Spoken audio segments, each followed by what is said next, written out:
Hola, ¿qué tal amigos? ¿Cómo están? Muy buenas noches. Yo soy Esdras Chabot y esto es Dinero y Poder. La propuesta de reforma energética del gobierno federal no cede las reservas de gas natural ni de petróleo a la iniciativa privada. La Secretaría de Energía reitera que seguirán siendo de la nación y señala que plantea restablecer la posibilidad de que se realicen contratos de utilidad compartida entre Pemex y el sector privado. Dice que este tipo de contratos son para potenciar la extracción de petróleo y gas. Nos acompaña aquí en el estudio de Dinero y Poder el doctor Enrique Ochoa, subsecretario de Hidrocarburos de la Secretaría de Economía. Enrique, muy buenas noches, gracias por estar aquí con nosotros.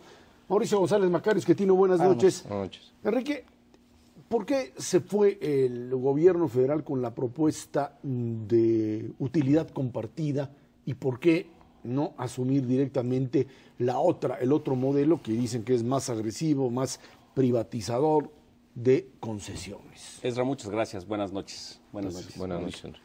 Mira, uno de los elementos más importantes de la reforma energética es poner otra vez a Pemex, al sector energético de México, en el mundo. Y México ha tenido un sistema jurídico que le ha impedido llevar a cabo o aprovechar múltiples oportunidades que hay en el sector del petróleo y del gas natural para poder producir más, producirlo con menos riesgo y producirlo con mejor control ambiental, y que eso tenga como resultado pues mayor crecimiento económico para México y mayores empleos para todos los mexicanos, que eso urge. Ahora bien, en el mundo, como tú sabes, hay cuatro maneras distintas de poder llevar a cabo contratos para extraer petróleo y gas natural. El primero, que México ya tiene, son los contratos de servicios, donde todo el riesgo lo lleva la empresa estatal y lo pagamos todos los mexicanos. Y de esa manera pues ha funcionado para apoyarnos en algunos campos en aguas someras, que son convencionales, donde tenemos tecnología y conocimiento, y nos han funcionado relativamente bien. Pero tienen un grave problema, como tú sabes. Pemex tiene que pagarles a las empresas extranjeras o nacionales a los cuales le hacen servicios de perforación, independientemente de que tengan éxito o no éxito. Es decir, si la empresa hace una perforación en el lugar indicado donde Pemex lo estableció y de la profundidad indicada, Pemex pagará ese contrato independientemente de que se encuentre gas o petróleo. Eso no es conveniente para todos los mexicanos cuando vamos a analizar aguas profundas y ultraprofundas o recursos no convencionales de gas como los campos de lutitas. Y ahí es donde entran otro tipo de instrumentos, que son, por un lado, los contratos de utilidad compartida o los contratos de producción compartida, y en un último lugar están las concesiones. Cada uno de estos elementos tiene características particulares y los países distintos utilizan unos, otros o una combinación de ellos. La propuesta del presidente de la República es que además de los contratos de servicios que hoy se tienen, se establezcan también los contratos de utilidad compartida. Y permítanme describirlos y explicar por qué son importantes para el país. En los contratos de utilidad compartida, el gobierno de la República contrata a Pemex por sí solo, o a una empresa privada en asociación con Pemex, o bien a una empresa privada por sí sola para que haga trabajos de exploración y extracción de petróleo y de gas natural. Y al hacerlo, la empresa corre con los riesgos. A diferencia de los contratos de servicios, en estos contratos de utilidad compartida, si la empresa no encuentra petróleo, no encuentra gas, no se le paga. Esto es práctica internacional. En distintos países del mundo así se lleva a cabo, la industria así trabaja. México es excepcional en no tenerlos. Pero bien, en el caso de que sí haya éxito, cuando se extraiga el petróleo y se extraiga el gas, la totalidad de esos hidrocarburos pasan a manos del Estado. Y el Estado, a través de Pemex o de otra empresa que se establezca en el contrato de mutuo acuerdo, se comercializa ese producto, se vende ese petróleo y se vende ese gas. Y el gobierno recibe el dinero. Y es el dinero con el que paga los costos de operación y los costos de capital en los que incurrió la empresa. Y sobre ese pago se cobra un impuesto, además el Estado se queda con el resto del ingreso y se cobra una regalía por la vida útil de los campos. Esto también es práctica internacional y se lleva a cabo en Irán, en Irak, en Malasia, en Bolivia, en Ecuador, y se llevan con éxito. Ahora, aquí obviamente la fuerza del Estado está presente, porque cada molécula de gas y cada barril de petróleo son del Estado, la comercialización la hace el Estado, y la renta petrolera queda en totalidad en manos del Estado. Y además, pues todo el proyecto de desarrollo de los campos se lleva por parte del Estado. Para llevar a cabo estos contratos necesitamos cambiar nuestra Constitución, porque como son contratos donde le pasamos el riesgo al particular y en caso de que el particular no encuentre, no se le pague nada, hoy están prohibidos en la Constitución. Como tú recuerdas, el párrafo sexto del artículo 27 de la Constitución establece en materia de hidrocarburos líquidos, sólidos o gaseosos, no se podrán celebrar ni concesiones ni contratos. La propuesta del señor presidente es eliminar la prohibición a los contratos, con lo cual se permitiría hacer los contratos de utilidad compartida. El siguiente tipo de contratos al que me refería son de producción compartida. Y los contratos de producción compartida, otra vez, si no se encuentra nada, no se paga. Si se encuentra algo, el barril de petróleo o la molécula de gas se divide entre el Estado y el productor, sea Pemex o un particular, o una combinación asociada de ambos. Y ahí entonces el particular o Pemex se queda con una parte de este producto, ya lo comercializarán en sus términos y tendrán un ingreso. Sobre ese ingreso también se le cobra impuestos. Y en este caso el Estado se queda con una parte de la producción petrolera, con una parte de la molécula de gas, y ya decidirá si lo procesa para refinación o si lo vende o lo comercializa. Ahora, el tercer tipo son las concesiones. En las concesiones hay dos tipos, como ustedes saben, hay unas como en Estados Unidos, donde lo que hay en el subsuelo es propiedad del particular. Hay otras como en Noruega, donde lo que hay en el subsuelo es propiedad de la nación, pero tan pronto como sale al suelo el hidrocarburo es propiedad del particular, lleva a cabo su comercialización o su refinación o el proceso que el particular decida y sobre eso se cobra un impuesto. Son elementos contractuales. El presidente de la República ha propuesto utilidad compartida porque es el elemento a través del cual el Estado mantiene el mayor control tanto sobre la producción del campo, sobre la extracción del petróleo o el gas, sobre la renta petrolera, y ese modelo es la propuesta que el gobierno presenta porque fortalece la posición del Estado, pero también involucra la participación del sector privado y a la vez le transfiere el riesgo al particular en caso de que no exista éxito en la perforación. Para muchas personas no queda claro por qué debería Pemex hacer esto, pues, por qué el Estado debería permitir contratos y que alguien se asocie con Pemex, porque suponen que, bueno, pues podríamos seguir produciendo petróleo sin necesidad de asociarnos con particulares. Es el planteamiento de Cárdenas, Ese es en esencia pues, lo que dice Cárdenas, lo que dice el PRD en general, y no toman en cuenta, me parece, pues que ya se nos acabó buena parte de los espacios en donde salía petróleo fácil. México realmente ha producido poco petróleo. Si quitamos el milagro que fue Cantarell, que es donde sacamos una cantidad pues enorme de petróleo y que se ha ido acabando, y pues bajamos de producir 3.4 millones de barriles diarios en 2004 a 2.5 ahorita, y nos mantenemos en 2.5 porque le estamos metiendo una cantidad de dinero brutal a Pemex que creo que tampoco es claro. Es decir, ahorita le estamos metiendo más de 22,000 millones de dólares al año a Pemex para mantener la producción. Y ahora que hace uno las cuentas, resulta que estamos perdiendo dinero. Es decir, cuando uno descuenta de lo que exportamos, lo que importamos en gasolinas y diésel y demás, y descuenta uno los 22,000 millones de dólares de inversión, cada mes estamos perdiendo 500 millones de dólares en Pemex. Entonces, yo creo que esta información sobre las dificultades de producción no le queda claro a todo el mundo. Ahí convendría pues, dejar claro por qué ya no se puede producir petróleo donde antes se producía, y en los espacios donde se puede ir a sacar petróleo es mucho más complicado. Lo que has dicho es exactamente la razón por la cual esta reforma es urgente. La reforma energética es urgente porque, como tú bien lo señalas, del 2004 a la fecha hemos perdido casi 1 millón de barriles diarios de producción. Hemos pasado del 3.4 a 2.5 millones diarios de producción en tan solo 8 años. Y al mismo tiempo, en ese periodo de tiempo, hemos alcanzado récords históricos de inversión. Entonces, la pregunta para todos es, ¿por qué si estamos invirtiendo el mayor número de recursos en la historia, en exploración y producción, tenemos una baja en la producción? Y tú lo has dicho muy bien, el petróleo convencional, el petróleo que algunos llaman fácil, se está terminando. Entonces tenemos que buscar petróleo en lugares que son más complejos, que requieren más tecnología y que requieren mayor inversión. Y la práctica internacional más avanzada para llevar a cabo esas perforaciones en aguas profundas y ultraprofundas involucran a muchas empresas, porque entre muchas empresas se comparte el riesgo. Te comparto un dato. Una perforación en aguas profundas puede llegar a costar entre 150 millones y 200 millones de dólares. Y el rango de éxito en esas perforaciones es entre el 20% y el 50%. Entonces tú imagínate que eres el director de Pemex y nuestro auditorio así lo debe de ver. Imagínense que son el director de Pemex y tienen 200 millones de dólares que les da el pueblo de México para invertir.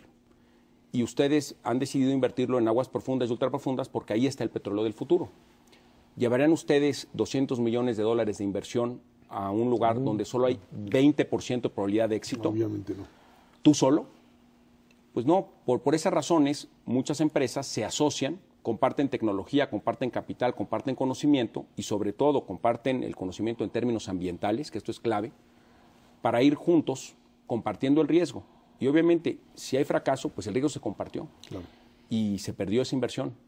Pero al haber puesto una pequeña parte de la inversión y no toda la inversión, te permite tener montos adicionales para ir a otros lugares a seguir buscando el petróleo del futuro. Pero si metieras todos los huevos en una canasta y no tienes éxito, pierdes la inversión de todos los mexicanos. Por esa razón es que aguas profundas y ultraprofundas, como bien nos señalas, requiere de que vaya a Pemex asociado. Hoy no le permitimos en la Constitución a Pemex asociarse para llevar a cabo estas inversiones.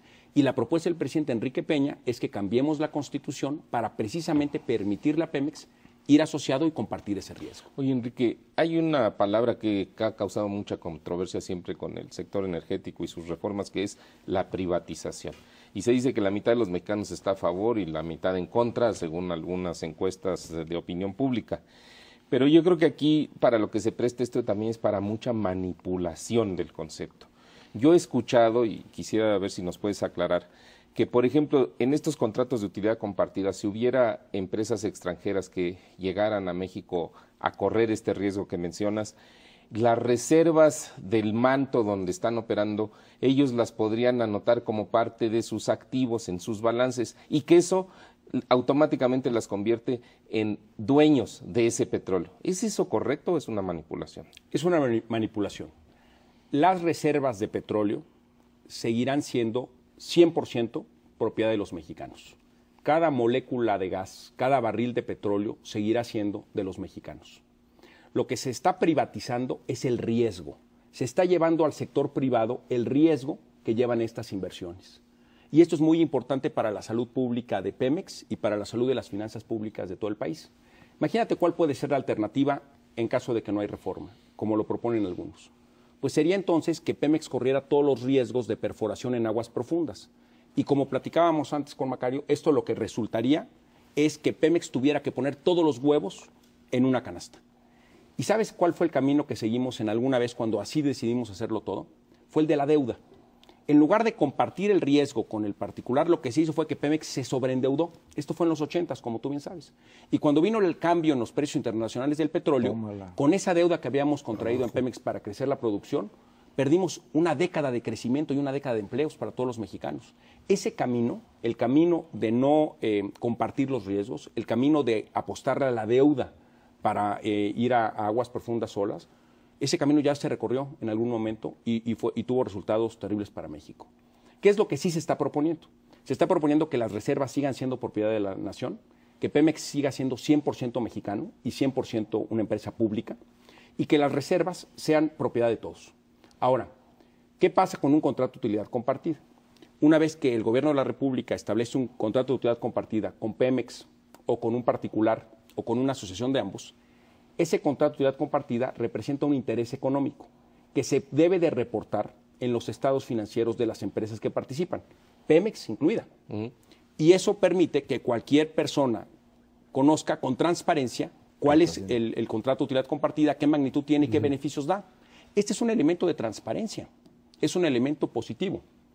Pero como tú dices, hay quienes ven en esto un problema y debemos de aclarar con toda puntualidad que las reservas seguirán siendo propiedad de todos los mexicanos. Reforma energética en el corto plazo, esto está, digamos, planeado, esto si se aprueba, si se hace, ¿cuándo empezaría a funcionar? La reforma energética constituye de dos fases, una de reforma constitucional y una de reforma legal. El propósito es que a través del Pacto por México y los trabajos en el Congreso de la Unión esté aprobada ambas partes, la constitucional y la legal, en este año. En consecuencia, podamos establecer ya los procesos de implementación a partir del primer semestre del 2014. Y el primer paso es la ronda cero. La ronda cero es darle a Pemex la opción de elegir los campos donde ya producen y los campos de mejor prospectiva, donde pueda acreditar interés económico y capacidad operativa para llevarlo a cabo. Y eso fortalece mucho a la empresa de todos los mexicanos. Todas las reformas que se han llevado a cabo de este estilo en otros países de América Latina han resultado en el fortalecimiento de sus empresas estatales.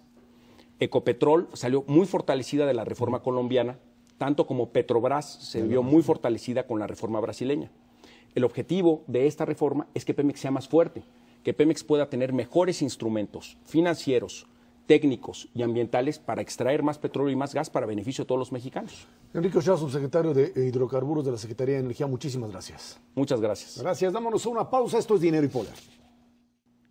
La Ciudad de México se ha vuelto un caos en las últimas 2 semanas. La presencia de manifestantes de la Coordinadora Nacional de Trabajadores de la Educación ha cambiado el ritmo de vida de los capitalinos. El Poder Legislativo y el Ejecutivo intentan, a través de mesas de negociaciones, pues llegar a un determinado tipo de acuerdo con aquellos sectores dentro de la educación, dentro del sector educativo, que de una o de otra manera tratan de incidir directamente en la no aprobación de la reforma, al menos en alguna de las de ellas. Javier Corral, senador, miembro de esta comisión de negociación con la coordinadora, ¿cómo te metiste en esto? Bueno, la Junta de Coordinación Política del Senado nos pidió a un grupo de senadores que somos miembros de la Comisión de Educación abrir un espacio de diálogo con los dirigentes de la CENTE para conocer las propuestas específicas, o vamos a decirlo de alguna manera más clara, para conocer exactamente dónde está el problema, cuál es la impugnación a la legislación, tanto del servicio profesional docente o a la reforma educativa. Y yo acepté participar en este mecanismo de diálogo para conocer realmente el planteamiento y con base en ello abrir un cauce institucional que también regrese la protesta de los maestros a un cauce pacífico y civilizado y no esta disrupción que está teniendo la Ciudad de México, en donde se están afectando derechos de terceros que no tienen ninguna justificación de estar sufriendo este tipo de manifestaciones o protestas. ¿Y qué es lo que plantean los señores de la coordinadora? ¿Hay alguna propuesta que sea, digamos, negociable bajo el principio de que, pues es obvio que aquí uno de los puntos difíciles de conciliar es, hay evaluación, sí hay evaluación, pero no hay consecuencia? O sea, entiendo que no puedes llegar tú a instrumentar una reforma educativa diciendo los vamos a correr, pero este compromiso con ser evaluado, con ser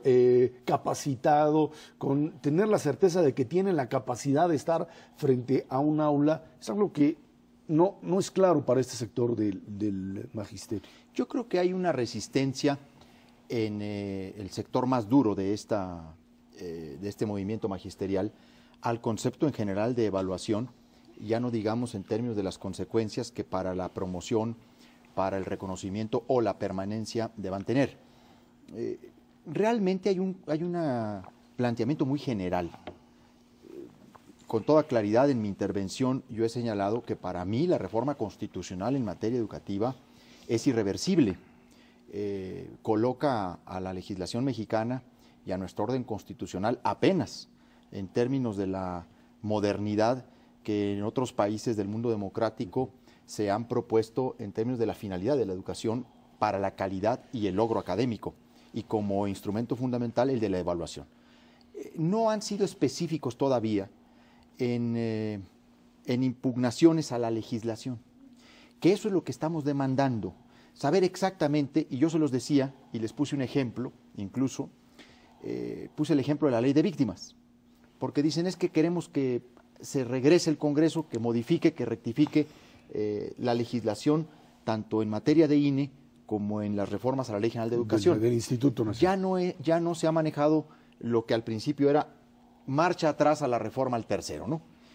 Yo les dije que la ley de víctimas se había promulgado este año, en enero, los primeros días de enero.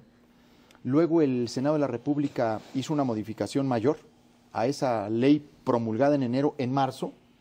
La Cámara de Diputados aprobó la modificación del Senado en abril y realmente hubo una cirugía mayor, pero fue a partir de propuestas específicas en donde se decía el artículo 12 contradice al 19, el 23 es contrario a la Constitución en el 40, en el 16, o sea, hubo un planteamiento realmente muy específico. Aquí me da la impresión, Ezra, que no hay la intención real de entrar a la especificidad que realmente produzca un debate y un diálogo sobre la materia sustantiva. ¿Vamos o no a ir a un nuevo modelo educativo, partiendo incluso de una nueva relación político-administrativa entre maestros, Estado y sociedad? Y realmente vamos o no a aceptar consecuencias de la evaluación en la educación, ¿no? Yo creo que esa es la generalidad, la abstracción que no va a permitir, lo digo sinceramente, llegar a un acuerdo real. Sí, porque en el fondo la coordinadora lo que quisiera es seguir controlando el ingreso, permanencia, promoción y salida de los profesores, porque de eso vive la coordinadora. Es decir, la coordinadora de trabajadores de la educación controla fundamentalmente los estados de Guerrero y Oaxaca y tiene presencia muy fuerte en Chiapas, en Michoacán, un poco en Estado de México, en Distrito Federal, y viven de eso. Y es muy interesante porque son precisamente los estados que peor nivel educativo tienen, en donde ellos son más fuertes y en donde han logrado extraerle recursos a los gobernadores para financiar estos movimientos. Entonces, creo que el problema de fondo es más o menos claro, no es un problema educativo. Es un problema de organización política, de organización sindical, laboral, de extracción de recursos, de rentas del gobierno mexicano, y ahí pues digo, no se me ocurre qué se puede platicar. En realidad la gran ausencia en este primer encuentro, o en estos dos encuentros que ha habido, es el modelo educativo. La gran ausencia es el tema de las concepciones sobre qué objetivos queremos de nuestro modelo educativo nacional, de nuestro sistema educativo. Y creo que efectivamente lo que se está afectando es la discrecionalidad política, que en algunos casos lo tienen las autoridades y en otro caso lo tiene el sindicato, según la región de que se trate en el país, para ingresar docentes al servicio, a las escuelas e incluso a la movilidad, que es otro de los aspectos fundamentales, a quién traen del área rural a las zonas urbanas e incluso a quienes mueven dentro de las zonas urbanas, dentro de las zonas marginadas, a las zonas con mayor ingreso o mejor instalación o mejor infraestructura. Por eso yo insistí muchísimo a los profesores de la CENTE en la necesidad de conocer un pliego específico de impugnaciones a artículos. Las leyes se discuten por títulos, por capítulos y por artículos. Y es a partir de ahí donde uno puede tomar decisiones.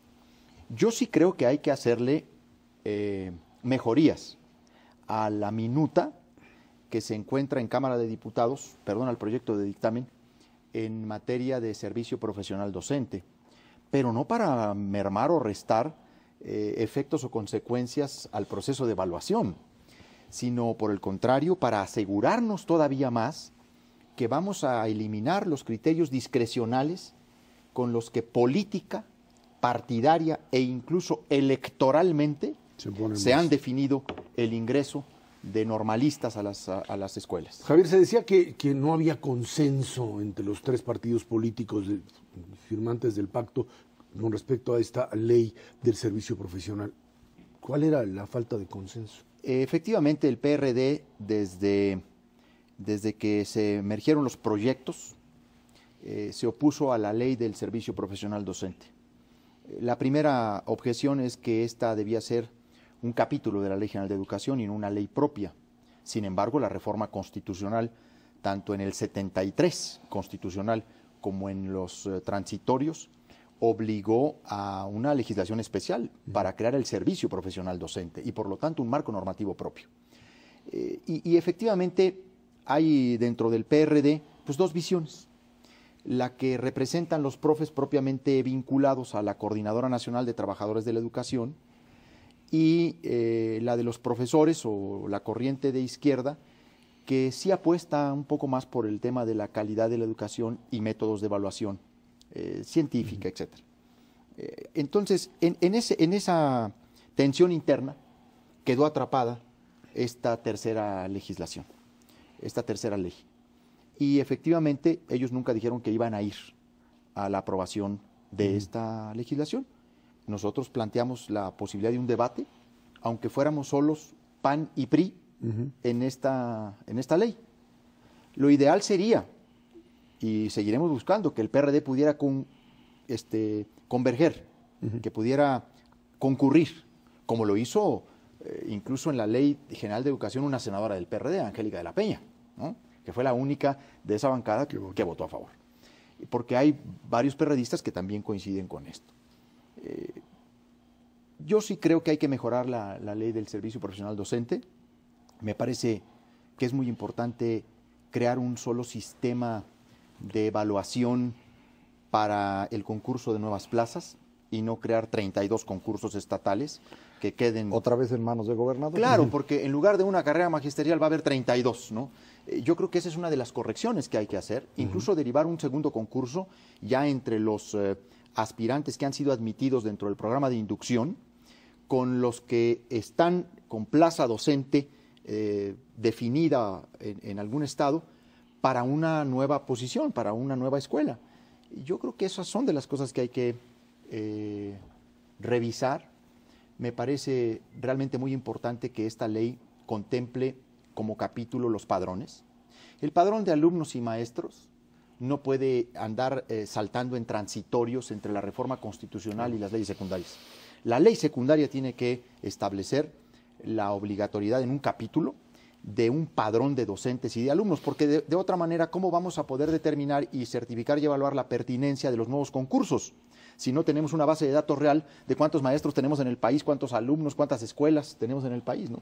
Oiga, senador, si entiendo bien el mensaje de fondo que nos está transmitiendo, me parece que es muy preocupante. O sea, esta situación en donde, pues, para que haya un arreglo, para que haya un diálogo eficaz o efectivo con los maestros de la CENTE, tendrían que irse ellos al detalle y a propuestas concretas y específicas y después tomarse el tiempo, un tiempo razonable para discutirlas. Me parece preocupante el asunto porque pues yo veo un riesgo enorme de que se contagie la discusión de la reforma energética, que bueno, ya están las propuestas sobre la mesa, ya nomás en espera de que se inicie el periodo ordinario. Y luego ya nos anunció el gobierno que viene la reforma fiscal y el paquete económico para el 2014. ¿Usted cree que hay capacidad de procesar todo junto por parte de senadores y diputados en medio de una negociación con el CENTE que pues han demostrado ser muy agresivos y violentos con la ciudadanía en general? Pues no se trata de irnos a calendas griegas ni a tácticas dilatorias. Se trata de establecer realmente una agenda específica y si hay una agenda específica puede ser desahogada en un tiempo muy razonable. Pero ¿y si no? Si no, el Congreso tiene que continuar su marcha y tiene que ser consecuente con una trilogía planteada como básica para cumplimentar la reforma constitucional. Ley General de Educación, Ley del INE y Ley del Servicio Profesional Docente. Pero si hay la oportunidad y hay la capacidad para escuchar un planteamiento específico, lo tenemos que hacer, hasta precisamente para no generar este pretexto o esta bandera de que no han sido escuchados, de que no han sido tomados en cuenta sus puntos de vista. Y yo diría esto de que corremos el riesgo de que se contamine, pues ningún corremos el riesgo, está contaminado. Esta es la antesala y este es un poco, yo digo, el preludio de lo que va a suceder con la reforma energética. Incluso creo que este es el primer escalón de lo que constituirá una movilización social mayor que empieza con los profes, ya se suma el sindicato de Luz y Fuerza, el SME, y luego ahí vendrán otros. Me parece que está muy picada esta protesta de política y de resistencia a las reformas en general. Por eso aún es más importante ir a la especificidad. ¿Y habría alguna fecha límite para recibir estos planteamientos específicos de parte de los maestros? Transitorios de la reforma educativa no establecieron fecha para la del servicio profesional docente, como sí establecieron el plazo de 6 meses para la ley del INE y la ley del General de Educación. Ahí sí hubo un plazo, creo que sí fue de 6 meses. Y la ley del servicio profesional docente no tiene plazo, pero la instrumentación de aquellas dos está vinculada a la del servicio profesional docente. De hecho, hay reenvíos en la ley. Por ejemplo, en la ley del INE hay 7 reenvíos a la Ley General del Servicio Profesional Docente, que no existe. En la Ley General de Educación hay varios reenvíos al artículo 37 de la Ley General del Servicio Profesional Docente, que no existe. Entonces tampoco esto se puede ir más allá de un tiempo razonable. Yo digo, podemos darnos toda esta primera semana de septiembre, quizá hasta la segunda semana de septiembre, para tratar de cerrar el tema de reforma reglamentaria, de la reforma educativa. Y por cierto, yo no estoy diciendo que esta sea la reforma educativa, ¿no? O sea, esta es la parte político-administrativa de la reforma educativa. Falta entrarle realmente a una reforma educativa que tiene que ver con el modelo de la educación en México, que tiene que ver con planes de estudio, que tiene que ver con libros de texto, que tiene que ver con participación de padres de familia, no solamente en los consejos escolares, sino en las decisiones incluso de la evaluación, que tiene que ver con currícula, que tiene que ver con democracia sindical, que tiene que ver con rendición de cuentas de los sindicatos, de las escuelas, de los directores. O sea, una reforma educativa en serio que nos plantee qué modelo de docencia queremos para México a partir de una reforma constitucional. Rápidamente, Javier, ¿posibilidad de que Pacto por México se quiebre con reforma energética, con reforma educativa? Yo creo que el Pacto por México, tras la reforma energética, habrá cumplido su tarea y no creo que tenga más posibilidades. Y yo creo que ha hecho una buena faena hasta ahora. Sin embargo, veo como condición para la energética la reforma política. Ahí está, Javier Corral, senador, muchísimas gracias. Al contrario, muchas gracias. Vámonos a una pausa. Esto es Dinero y Poder. El primer informe de gobierno del presidente Enrique Peña Nieto no será una fiesta. De entrada, las protestas del magisterio disidente obligaron al Ejecutivo a cambiar día, hora, lugar del mensaje. Además, decidió cancelar su gira por Turquía para estar atento al curso que tome la discusión de la reforma educativa. En lo político y económico tampoco hay buenas noticias. Hay bajo crecimiento de la economía, la reducción de los delitos ha sido baja. Bueno, es la interpretación del gobierno. La verdad es que se trata fundamentalmente de un informe no del primer año, sino de diciembre a agosto. Siempre el primer informe de gobierno termina convirtiéndose en una información bastante parcial. Sin embargo, las condiciones que se están dando pues tienen que ver con este intento de meterle una velocidad a lo que sería el trabajo político y además en medio de una situación económica complicada. Sin embargo, pues será bastante simbólico la forma en la que se presente el informe la próxima semana. Sí, como sabemos, le llamamos informe realmente al mensaje político. El informe, propiamente hablando, los libritos y todo eso, lo entregan al Congreso, porque ahora ya no dejan entrar al presidente al Congreso. Y lo que es interesante es el mensaje político que realiza el presidente. Desde hace algunos años ya no se hace en la Cámara, pues lo han hecho en Auditorio Nacional o en Palacio Nacional. Ahora pues se decía que a lo mejor en Campo Marte, todavía están en la discusión de a qué hora y etcétera. Pero lo relevante, creo yo, de este mensaje, del primer mensaje político, es explicarle a los mexicanos qué exactamente es lo que piensa hacer el presidente Peña Nieto durante su sexenio.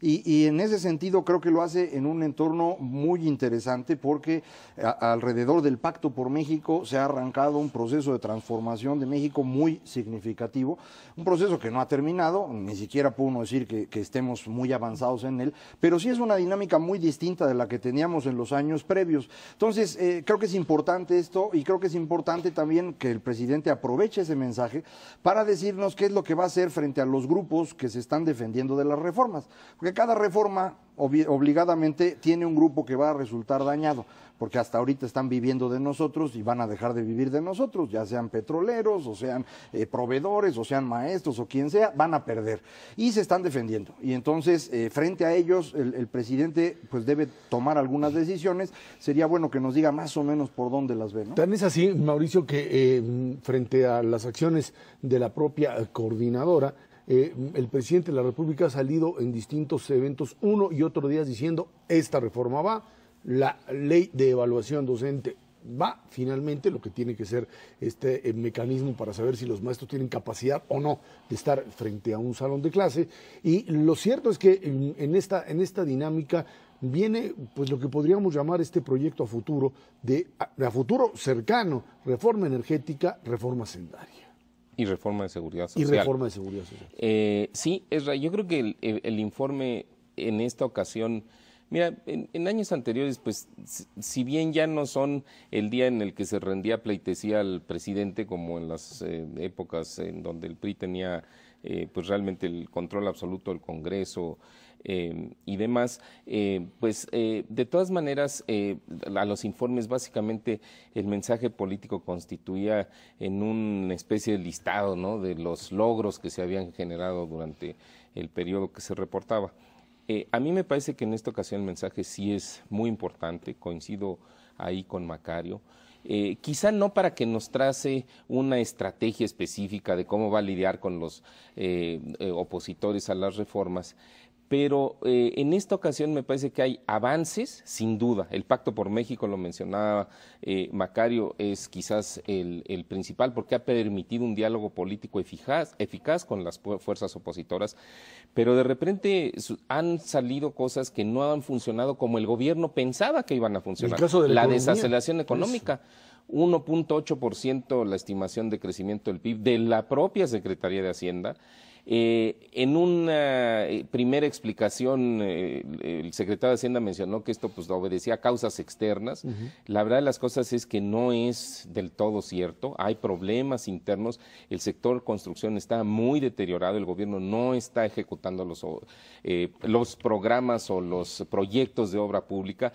Y yo creo que todo eso amerita también alguna mención, insisto, no de detalle, pero sí de reconocimiento de que ciertas cosas no marchan adecuadamente y sobre todo de cómo se pueden enmendar. Yo creo que eso le daría una gran legitimidad al gobierno y que eso le daría fuerza a sus planteamientos. Y el otro punto que creo que es también importante es cómo le van a hacer para al mismo tiempo jugar a todas las pistas. La pista de la reforma hacendaria, la pista de la reforma energética, la educativa que sigue ahí dando y seguridad social, lo que vayan a meter. Y la financiera que está detenida la tienen que hacer, telecomunicaciones tienen que nombrar comisionados. Es decir, hay un montón de cosas en este momento y creo que en buena medida esto es también un intento de un golpe salirte de todos estos problemas que de otra manera no se pueden resolver. Es decir, cada una de estas reformas, como decía yo, genera un grupo en contra y tratar de hacer esto durante el sexenio pues significaría tener 6 años de complicaciones. Y lo que se hizo fue, juntamos todas las complicaciones entre septiembre y diciembre, y si se logra brincar eso, pues estamos en una dinámica totalmente distinta. Yo creo que eso es lo que pensaron, y creo que en esa dirección se están moviendo, pero sí sería muy útil este llamado del presidente a pues aclarar cuál es el panorama, y como dice Mauricio, no exactamente cuál es la estrategia de, pues si a estos los vamos a meter a la cárcel o a aquellos, no, eso no es un problema, sino la idea general de qué es lo que se busca lograr con estas reformas y por qué son tan importantes. Ahora, en todo caso, lo que le queda al gobierno federal en este momento es asumir claramente una dirección a partir del día 2 de septiembre o el día siguiente del informe. Es obvio que una vez que se haya rendido el informe y se haya dado el mensaje político, las diversas líneas tendrán que empezar a funcionar. Es algo así como el ahora sí arranquen, tanto en el caso de conflicto con la coordinadora como con el asunto propio de la reforma energética y el resto de leyes que están allí atoradas. Mucho juego político al interior del Congreso, sin embargo, todavía muchas fichas sin jugar. Nada más que yo creo que eso requiere estrategias diferentes de parte del gobierno, porque a mí me parece la reforma energética, esa es una discusión que se está dando en el plano ideológico político. Si quieres más o menos intervención de la iniciativa privada en un sector que es clave para nosotros. El problema con la fiscal es que esa nos pega a todos en el bolsillo y pues no puedes usar la misma estrategia para convencer a los opositores y o a los ciudadanos de los beneficios de las mismas, ¿no? Bueno, ahí están esas partes. A mí lo que me queda claro es que o empiezan a desactivar las bombas que están en el camino o simple y sencillamente terminaríamos básicamente por atorar. El riesgo de que esto se atore sigue estando presente. Sí, van a ser unas semanas muy interesantes. Bueno, vámonos a una pausa y de regreso vamos a platicar con usted sobre el tema del Medio Oriente, la situación en Siria y por supuesto los límites hasta donde los norteamericanos con sus aliados pueden actuar. Esto es Dinero y Poder. La posible intervención internacional en el conflicto sirio presiona los mercados internacionales. En los últimos días se han registrado pérdidas. El precio del petróleo se ha incrementado, al igual que el precio del oro, que sirve como refugio a inversionistas en tiempos de crisis. Ahí está un problema muy serio que pues tendría que empezar a resolverse en los próximos días. Y está ligado a una situación de enorme incertidumbre. Por un lado, el hecho de que Siria se ha convertido en el centro de una serie de problemas que se dan en el Medio Oriente, el fenómeno nuclear iraní, la intervención de los iraníes dentro de Líbano y el control que tienen, las amenazas de destrucción del Estado judío por parte de Irán en caso de un ataque a Siria y, por supuesto, estas reticencias que hay en Occidente, en donde, por un lado, de repente los ingleses dicen vamos a atacar sin el consenso del Consejo de Seguridad, donde Rusia y China no aceptan que toquen a un Bashar Assad que utiliza armas químicas en forma impune y que no hay forma de detenerlo a menos que haya este intento que tratan de hacer los norteamericanos de pegarle a lo que sería bases estratégicas en términos militares de los sirios y hasta ahí. Porque su gran problema que tienen es que los sectores opositores, incluso al propio Bashar Assad, unos de ellos, estarían ligados a otros grupos fundamentalistas como Al-Qaeda, que generarían, en caso de una caída de Assad, un escenario todavía más complicado. Sí, es un margallate, efectivamente. Es más o menos el mismo problema que se tuvo en el norte de África cuando se tumba a Libia. O el caso iraquí. A Gaddafi, el caso en Irak, el caso en Egipto. En todos los casos allá en esta zona del mundo, los intentos de Estados Unidos de pues quitar dictadores para construir democracias, pues son intentos bien raros. O sea, yo no entiendo de dónde se les ocurrió que eso puede hacerse. Es muy difícil. Hay que recordar que nosotros en Occidente hemos podido construir democracias porque rompimos la relación entre Iglesia y Estado hace 500 años. Es algo que en el Islam no existe. El Islam sigue, esa es la idea de Islam, sumisión, subordinación frente a la parte religiosa que es la que controla. Entonces, pues las democracias no funcionan bien y entonces el problema es quién va a ser el dictador. Y tenés el riesgo de que hay pues dictadores del lado más cercano a la lógica iraní, como es el caso de lo que estaba pasando en Egipto y por eso la caída del gobierno que se tenía hasta hace unos días. Y el problema en Siria es esta confluencia de estos fenómenos en donde Rusia quiere también aprovechar para seguir pensando que es potencia. Es otra cosa muy rara.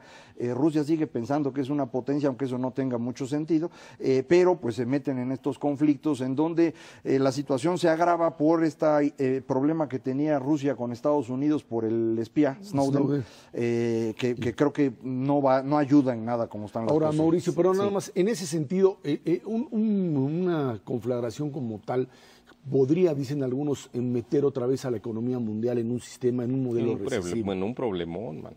Porque mira, en el corto plazo, de hecho se han calmado un poquito las cosas hasta el día de hoy, en los últimos 2 días, pero esto es porque ya se da como inminente que habría un ataque de parte de los Estados Unidos este próximo fin de semana. Parece que lo están evaluando todavía y por eso se calman las cosas, pero el nerviosismo va a regresar a los mercados de petróleo, al mercado de metales, o sea, al oro y por supuesto a los mercados financieros. Y la situación sí es muy delicada, Ezra, porque desde el punto de vista económico, porque mira, en el petróleo ha llegado pues otra vez casi si no a máximos históricos, sí a los niveles más elevados que se habían observado arriba desde de que 100. inició la crisis, arriba de 100 el West Texas Intermediate y también el Brent, que son los dos marcadores a nivel mundial. Esto en el corto plazo a nosotros nos beneficia. Yo pienso que algunos de mis amigos en la Secretaría de Hacienda deben tener una sonrisa, se están frotando las manos, igual que Macario, porque hay más dinero. Porque les cae un dinero con el que no contaban, ¿no? Y si la economía está aplatanada aquí en nuestro país, pues eso les ayudaría a darle el ajuste del peso, entonces son un montón de pesos adicionales. También, exactamente. Pero tienes tu modelo recesivo pero interno. si no ojo, recesivo, por lo menos ese lento. ese es en el muy corto plazo, porque lo que puede suceder es que con un mayor precio de petróleo a nivel internacional, entonces la economía de los Estados Unidos, que hoy por hoy es el único motor económico a nivel mundial. La Unión Europea sigue estancada para efectos prácticos, ya medio está saliendo, pero muy débil. China se está desacelerando, India se está desacelerando, los tigres asiáticos y las economías emergentes se están desacelerando. Nosotros estamos acelerando, que éramos el motor de la economía mundial. Ese es el punto. El punto es que más o menos como 60% del PIB mundial se está desacelerando.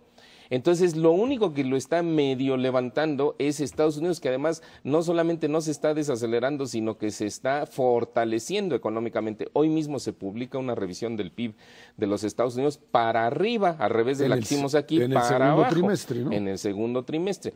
Entonces, un mayor precio de petróleo en Estados Unidos le va a dar al traste, o le puede dar al traste al avance de la producción industrial, de la producción manufacturera, y eso sí nos pegaría a nosotros directito, porque nos generaría, ahorita existe la expectativa de que el año entrante las cosas podrían mejorar, aún si no se dan las reformas energéticas como se tiene prevista, que podríamos crecer a cerca del 3%, aún en ese caso.